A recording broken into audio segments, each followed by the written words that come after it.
ಗದ್ದೆಗೆ ಉರುಳಿದ ಬಸ್, ಪ್ರಯಾಣಿಕರು ಪ್ರಾಣಾಪಾಯದಿಂದ ಪಾರು. ಶಿರಸಿ ಚಾಲಕನ ನಿಯಂತ್ರಣ ತಪ್ಪಿದ ಸಾರಿಗೆ ಸಂಸ್ಥೆ ಬಸ್ ರಸ್ತೆ ಬದಿಯ ಗದ್ದೆಗೆ ಉರುಳಿದ ಘಟನೆ ತಾಲೂಕಿನ ಹನುಮಂತಿ ಬಳಿ ಶನಿವಾರ ನಡೆದಿದೆ. ಬೆಳಗಿನ 3 ಗಂಟೆಯ ಸುಮಾರಿಗೆ ಈ ಬಸ್ ಪಲ್ಟಿಯಾಗಿದೆ. ಬಸ್ನಲ್ಲಿ 11 ಮಂದಿ ಪ್ರಯಾಣಿಕರಿದ್ದರು. ಅದೃಷ್ಟವಶಾತ್ ಯಾವುದೇ ಸಾವು ನೋವು ಸಂಭವಿಸಿಲ್ಲ. ಕೆಲವರಿಗೆ ಸಣ್ಣ ಪುಟ್ಟ ಗಾಯಗಳಾಗಿದ್ದು ಅವರನ್ನು ಆಸ್ಪತ್ರೆಗೆ ದಾಖಲಿಸಲಾಗಿದೆ. ಇದು ಮಂಗಳೂರಿನಿಂದ ಕುಷ್ಟಗಿಗೆ ತೆರಳುವ ಬಸ್ ಆಗಿದ್ದು ರಾತ್ರಿ 9 ಗಂಟೆಯ ಹೊತ್ತಿಗೆ ಮಂಗಳೂರು ಬಿಟ್ಟು 3 ಗಂಟೆಯ ಹೊತ್ತಿಗೆ ಶಿರಸಿ ಪ್ರವೇಶ ಮಾಡಿತ್ತು. ಹನುಮಂತಿ ಎಂಬ ಭಾಗದಲ್ಲಿ ರಸ್ತೆಯಲ್ಲಿ ಸಾಗುತ್ತಿದ್ದಾಗ ನಿಯಂತ್ರಣ ತಪ್ಪಿದೆ. ರಸ್ತೆ ಅಗಲ ಕಡಿಮೆ ಇರುವ ಕಾರಣ ಚಾಲಕನಿಗೆ ನಿಯಂತ್ರಣ ತಪ್ಪಿ ಬದಿಗೆ ಸರಿದಿತ್ತು. ಮುಂದೆ ಚಾಲಕನಿಗೆ ನಿಯಂತ್ರಣ ಮಾಡಲು ಸಾಧ್ಯವಾಗದೆ ಕೆಳಗೆ ಉರುಳಿದೆ. ಪಲ್ಟಿಯಾದ ರಭಸಕ್ಕೆ ಸಾರಿಗೆ ಬಸ್ ನುಚ್ಚುಗುಜ್ಜಾಗಿದ್ದು ಗಾಯಾಳುಗಳನ್ನು ಶಿರಸಿ ಪಂಡಿತ್ ಸಾರ್ವಜನಿಕ ಆಸ್ಪತ್ರೆಗೆ ದಾಖಲು ಮಾಡಲಾಗಿದೆ. ಶಿರಸಿ ಗ್ರಾಮೀಣ ಠಾಣಾ ಪೊಲೀಸರು ಸ್ಥಳಕ್ಕೆ ಭೇಟಿ ನೀಡಿದ್ದಾರೆ. 87 ವರ್ಷದಿಂದ ಗ್ರಾಹಕರ ವಿಶ್ವಾಸದಡಿಯಲ್ಲಿ ನರಸಿಂಹ ಮಾರ್ಕೆಟ್ ಕಾರವಾರ ಆಧ್ಯಾತ್ಮಿಕ ಧಾರ್ಮಿಕ ಪೂಜಾ ಸಾಮಗ್ರಿಗಳ ಹಾಗೂ ಸಾಂಪ್ರದಾಯಿಕ ಶೈಲಿಯಲ್ಲಿ ಮನೆಯಲ್ಲಿ ತಯಾರಿಸಲ್ಪಟ್ಟ ಶುದ್ಧ ಹಾಗೂ ರುಚಿಕರ ತಿಂಡಿ ತಿನಿಸುಗಳ ಏಕೈಕ ಮಳಿಗೆ.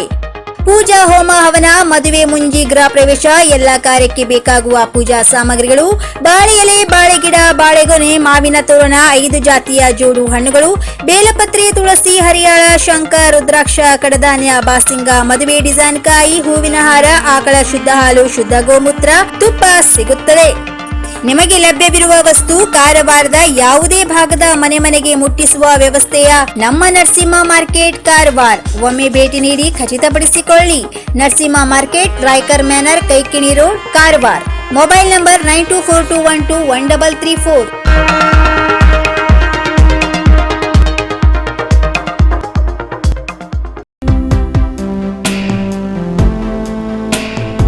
ಗೃಹ ಜ್ಯೋತಿ ಯೋಜನೆಗೆ ಚಾಲನೆ, ನುಡಿದಂತೆ ನಡೆದ ಸರ್ಕಾರ.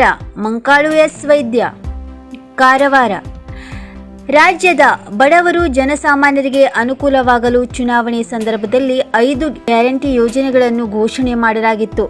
ಅದರಂತೆ ಗ್ಯಾರಂಟಿ ಯೋಜನೆಗಳನ್ನು ಜಾರಿಗೆ ತರಲಾಗಿದೆ ಎಂದು ಮೀನುಗಾರಿಕೆ, ಬಂದರು ಮತ್ತು ಒಳನಾಡು ಜಲಸಾರಿಗೆ ಹಾಗೂ ಜಿಲ್ಲಾ ಉಸ್ತುವಾರಿ ಸಚಿವರಾದ ಮಂಕಾಳು ಎಸ್ ವೈದ್ಯ ಅವರು ಹೇಳಿದರು. ನಗರದ ಪೊಲೀಸ್ ಕಲ್ಯಾಣ ಮಂಟಪದಲ್ಲಿ ಶನಿವಾರ ಗೃಹ ಜ್ಯೋತಿ ಯೋಜನೆಗೆ ಚಾಲನೆ ನೀಡಿ ಫಲಾನುಭವಿಗಳಿಗೆ ಶೂನ್ಯ ವಿದ್ಯುತ್ ಬಿಲ್ ವಿತರಿಸಿ ಅವರು ಮಾತನಾಡಿದರು. ಗೃಹ ಜ್ಯೋತಿ ಯೋಜನೆಗಾಗಿ ಉತ್ತರ ಕನ್ನಡ ಜಿಲ್ಲೆಗೆ ಪ್ರತಿ ವರ್ಷಕ್ಕೆ 300 ಕೋಟಿ ರೂಪಾಯಿಗಳನ್ನು ಸರ್ಕಾರವು ನೀಡಲಿದೆ. ಇದು ಮಕ್ಕಳ ಶಿಕ್ಷಣ ಹಾಗೂ ಬಡ ಕುಟುಂಬಗಳ ನಿರ್ವಹಣೆಗೆ ಈ ಯೋಜನೆ ಜಾರಿಗೆ ತರಲಾಗಿದೆ. ಸಾರ್ವಜನಿಕರು ಇದರ ಸದ್ಬಳಕೆ ಮಾಡಿಕೊಳ್ಳಬೇಕು ಎಂದು ಅವರು ಹೇಳಿದರು.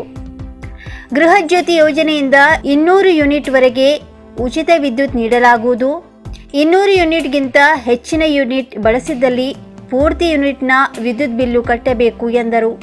ಚುನಾವಣೆಯಲ್ಲಿ ನೀಡಿರುವ ಗ್ಯಾರಂಟಿಯ ಪ್ರಕಾರ ಗೃಹ ಜ್ಯೋತಿ ಯೋಜನೆಯನ್ನು ಅನುಷ್ಠಾನಗೊಳಿಸುವ ಮೂಲಕ ನಮ್ಮ ಸರ್ಕಾರವು ನುಡಿದಂತೆ ನಡೆದಿದೆ. ಇನ್ನುಳಿದ ಗ್ಯಾರಂಟಿ ಯೋಜನೆಗಳಾದ ಗೃಹಲಕ್ಷ್ಮಿ ಹಾಗೂ ಯುವ ನಿಧಿ ಯೋಜನೆಗಳನ್ನು ಸದ್ಯದಲ್ಲೇ ಜಾರಿಗೆ ತರಲಾಗುತ್ತದೆ ಎಂದು ಸಚಿವರು ಹೇಳಿದರು.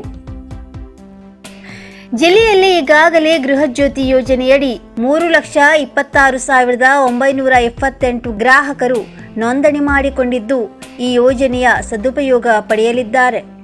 ಮುಂಬರುವ ದಿನಗಳಲ್ಲಿ ಗ್ಯಾರಂಟಿ ಯೋಜನೆಗಳು ಅನುಷ್ಠಾನ ಜತೆಗೆ ಅಭಿವೃದ್ಧಿ ಕಾರ್ಯಕ್ರಮಗಳನ್ನು ಅನುಷ್ಠಾನಗೊಳಿಸಲಾಗುವುದು ಎಂದು ಅವರು ಹೇಳಿದರು.